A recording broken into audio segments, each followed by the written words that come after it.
Welcome again. We will start with the next chapter for Gauchi Liang that talks about the tropical monsoon and the tropical marine climate. Now, as we studied in the previous class, we would have the various regions that are discussed and we have classified the regions into various heads.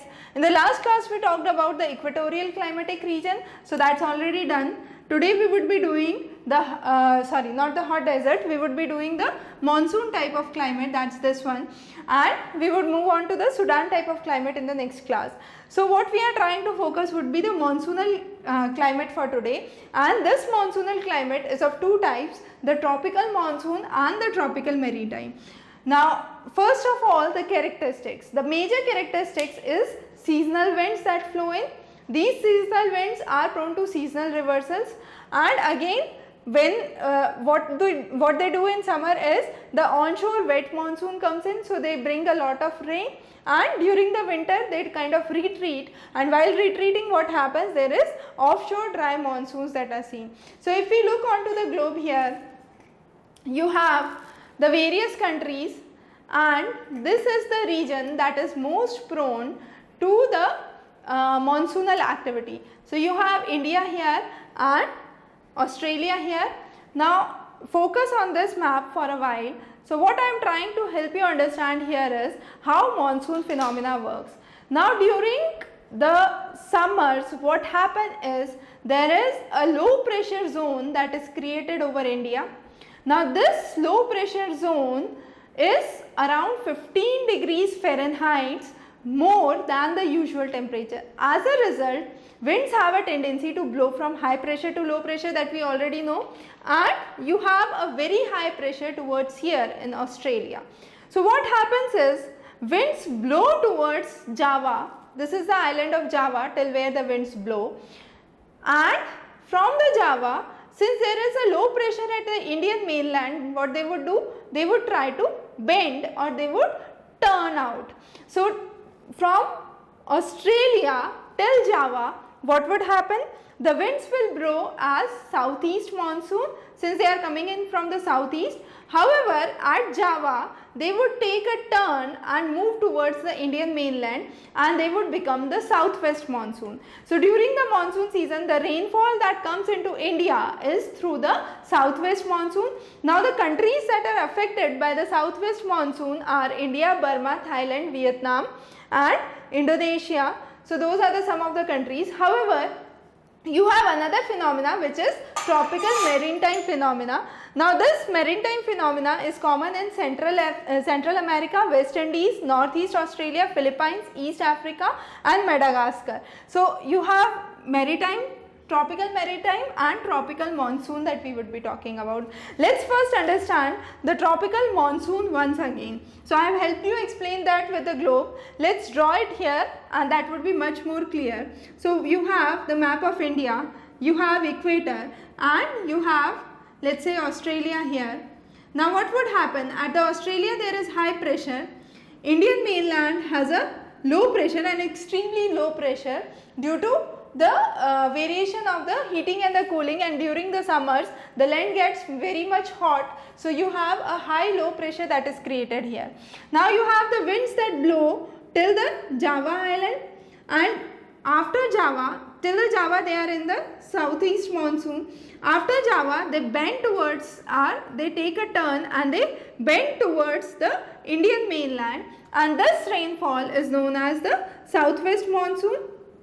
However, that is the summer phenomena. However, what happens during winters is you have Australia and you have the Indian mainland. Now what would happen? While retreating, they would retreat as northeast monsoon. So they would retreat back as northeast monsoon. However, since there is low pressure at Australia, they would bend again and this would be northwest monsoon. So in the Indian mainland, what you would see is the northeast monsoon. Therefore, when we talk about the monsoon season, we say rainfall is caused by southwest monsoon in India, and the retreating monsoons are known as the northeast monsoon. So that's one of the things that you need to understand. Now this is what is the seasonal reversal of the wind. So that is the pattern for summers and that is the pattern for winters that happen. Now we can classify the seasons under 4 head. The first is the cool dry season. This cool dry season occurs from October to February, commonly known as the northeast monsoon. Now what happens in this season is there is technically no rainfall in the Indian mainland. If there is any rainfall that occurs in the regions of Punjab, that is due to the cyclonic disturbances in the region, and the only rainfall that you have during the winter months is the retreating monsoon that causes rainfall in the region of Madras or Chennai, and that is the retreating monsoon in the months of October and November. Then you have the hot dry months, that is from March to mid-June. Now these months are the months where you have the maximum concentration or the heat that is being produced at the mainland. So you have mainland that intensifies the low pressure, and this intensification of the low pressure would ultimately bring in monsoons, that's the rainy months. Now clarifying on the hot regions or the hot dry seasons, there is another important thing that you need to understand. During the hot season there is no rainfall, there is presence of dust storms, there is a high low pressure area that is generated, and these dust storms which are produced would ultimately have intermittent rain storms. So there might be towards ending of the mid-June there would be haphazard rainfall that could be seen in the region. Now comes the rainy month, that's the actual monsoon season where you have 95% of the rainfall that ultimately occurs in the 4 months period.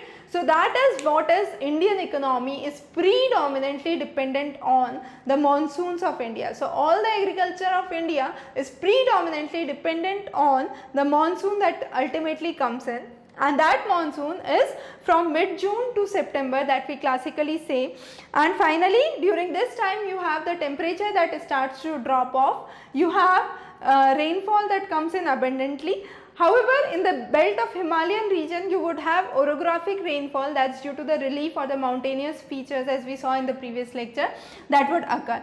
The next is the retreating monsoon. Retreating monsoon is the monsoon that occurs or that causes the cold dry season during the cold dry season, and this occurs after mid-September. It is also known as the northeast monsoon as we already saw in the demonstration, and this retreating monsoon causes rainfall in the region of Madras or Chennai ultimately. The next is the marine climate, the tropical marine climate or the maritime climate what we say. Now this is again unique. This occurs on the eastern coast of the tropical lands. So eastern coast of Brazil, eastern coast of Africa, you would have the tropical marine climate that would be seen. This receives rainfall from the trade winds all the time. So you have all throughout the year. Throughout the year you would have rainfall from the trade winds that would come. This region is highly favorable for the habitation, for the livelihoods to survive. However, this region is prone to cyclonic conditions which are in different parts known as by different names. So you call those as tropical cyclones in and around India, you call those as hurricanes in United States, you call those as Willy in Australia. So these are the different names by which they are known. Again, you have an example of tropical marine climate, that is cranes in the New Zealand and Australia, and what happens here is you have a rainfall, the temperature that varies from 70 degrees to 82 degrees Fahrenheit, and a usual temperature range is around 12 degree Fahrenheit that could be witnessed in this region. Again during the summer months you have kind of wettest months in the south hemisphere. The wettest months would be January to April would be the wettest months, and during this period these regions witness 70% of the rainfall. So that's again unique to this. So with this we cover the marine climate. The next is the vegetation. Again a very interesting topic to understand. The vegetation of monsoon area is unique. It's unique in the sense that during the monsoon months when there is ample of rainfall you have huge forests that come up. However, during the summer months when there is no rainfall, it's like a scrubland, or we call it as savannas. So during the summers there is scrubland or savanna that comes up. There is scattered trees and tall grasses that could be seen. During heavy rainfall you have the forests that come up, and it is more or less a kind of dense forest, but definitely less dense than the equatorial rainforest as we saw. Overall, we can say the vegetation is deciduous. It has dry spells, and during the dry spells the trees would shed their leaves. So these are not evergreen trees as we saw in the case of the equatorial forest. So these are not evergreen trees. Next is the availability. So the availability here is timber. Timber is a very durable hardwood, usually obtained from teak. Other sources are sal, acacia, eucalyptus and bamboo thicklets. So these all provide you timber. Teak is the most common of these, and Burma is a country that alone contributes to 3/4 of the world production of teak.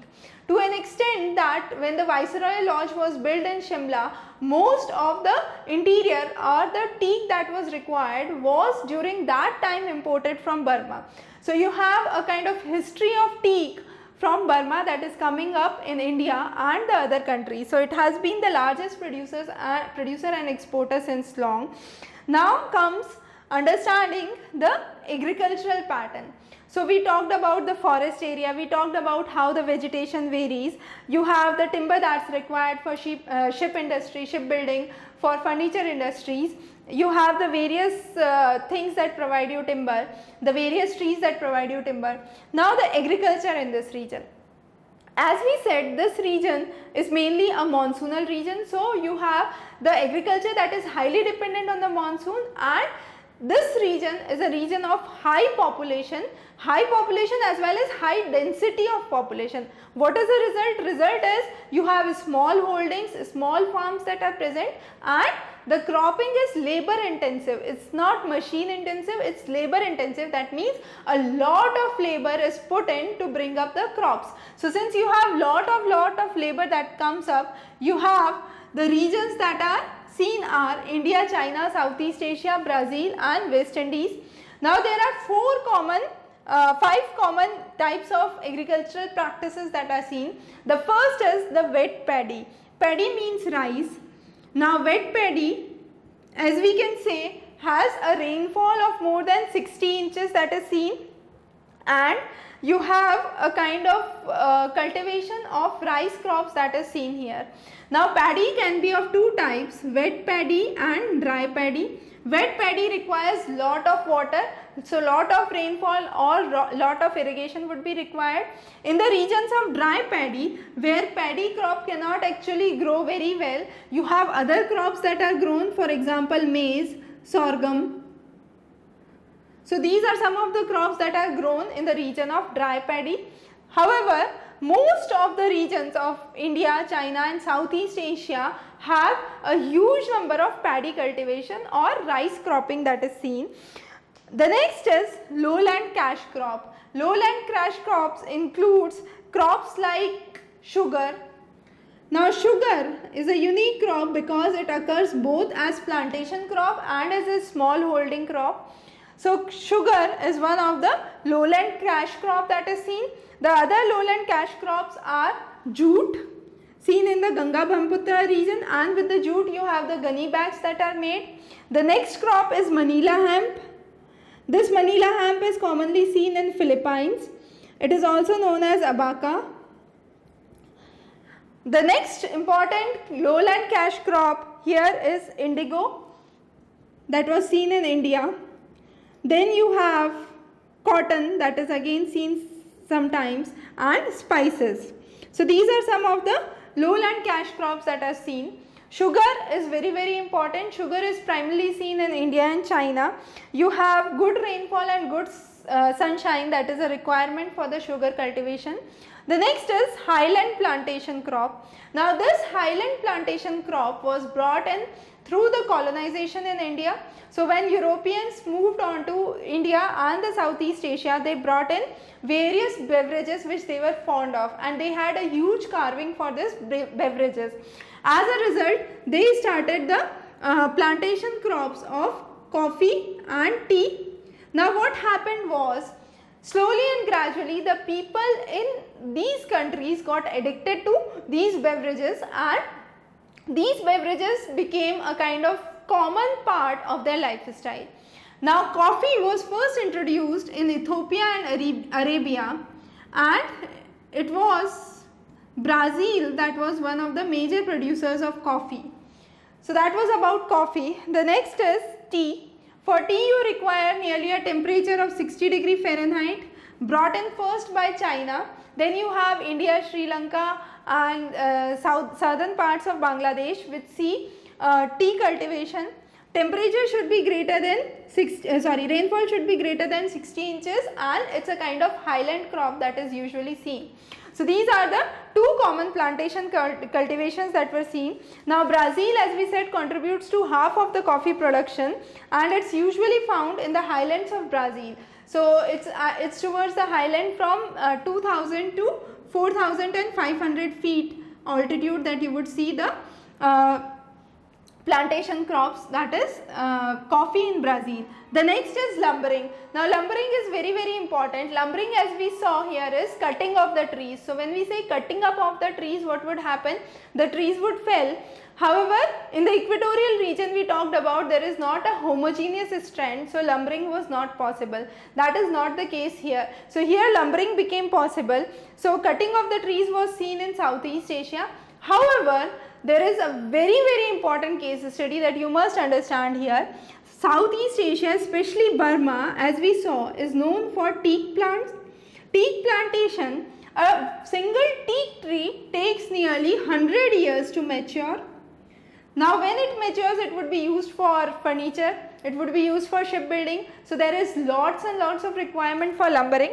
However, government here is taking strict measures to check the illegal cutting of teak trees. Because of the same reason, it takes a huge time for the teak to grow or mature, and finally if you cut it early, you won't get teak for long. So what happens under teak tree is, you have the Chinwin river, and from the Chinwin river you have the teak trees in the northern hills, northern Burma. Now this teak has to be brought on to the South Burma. How is it done? This is done through the river. However, these green logs are very heavy to move. So it's not possible to put them onto the river and drift them so that they come downstream till the South Burma. So what they do, they poison these trees. So they poison these trees. Once they poison it, it becomes dry and light. Now when it is dry and light, it can easily flow down the Chinwin river and the Irrawaddy river and reach Rangoon. Rangoon is the place where you have the maximum sawmills that are seen, and you won't believe how much time it takes through this path. These logs are so lofty that they take around 18 months, that is 1.5 years, to move from northern Burma to southern Burma. Once they reach the South Burma, they are used in the sawmills, and from there you have the post processing that is done, and finally that teak could be used for the furnitures and the shipbuilding industry. The next is shifting cultivation. The shifting cultivation, as we know, is a kind of clearing the field activity. So you have one field that is cleared, you go on to the next field and you grow the crops. You keep the land fallow for some time. Now why do you keep the land fallow for some time? In the previous days, there was no concept of manures. So there were no manures, no fertilizers. Though the only way you can regain the soil fertility is by keeping it fallow. So what they used to do was keep the land fallow and move on to the next patch of the land. In the meanwhile, in 2 or 3 years, this soil or this land would regain its fertility, and what you would do is you would move back to this land again later sometime. So that is how shifting cultivation is done. Now shifting cultivation is initially good, but over the time period it deteriorates. because of the leaching the soil gets exhausted, and that is where you have the letosolic soil that is commonly seen in these regions. So you have a letosolic soil which is good, very good for the first crop, but after the time period it slowly and gradually deteriorates. Now this shifting cultivation is known by different names in different regions. You must know the names because sometimes there is a question which directly asks to match the following, which is matching the shifting cultivation names with the regions where they are seen. So you have Ladang in Malaysia, Hama in Java, you have Chena in Sri Lanka, Tamrai in Thailand. So T for tea, that's a good way to remember some of these. So you have Tamrai for Thailand, Chena for Sri Lanka. So Chena resembles Sri Lanka somewhat. So you have Chena for Sri Lanka, that's some of the ways you can remember. However, you have to remember those, there is no other shortcut. So Ladang for Malaysia, Tongwa for Burma, and finally you have Milpa for Central America and parts of Africa. So you have Africa and Central America, which is known as Milpa. So these are some of the common names for the shifting cultivation that are seen. And finally one more, that is Kangin in Philippines. With this we covered the chapter 16 for the Gochiliong. We will be covering the next lessons in the subsequent lectures. You can definitely subscribe for further updates and leave any doubts as comment below. Have a good day ahead.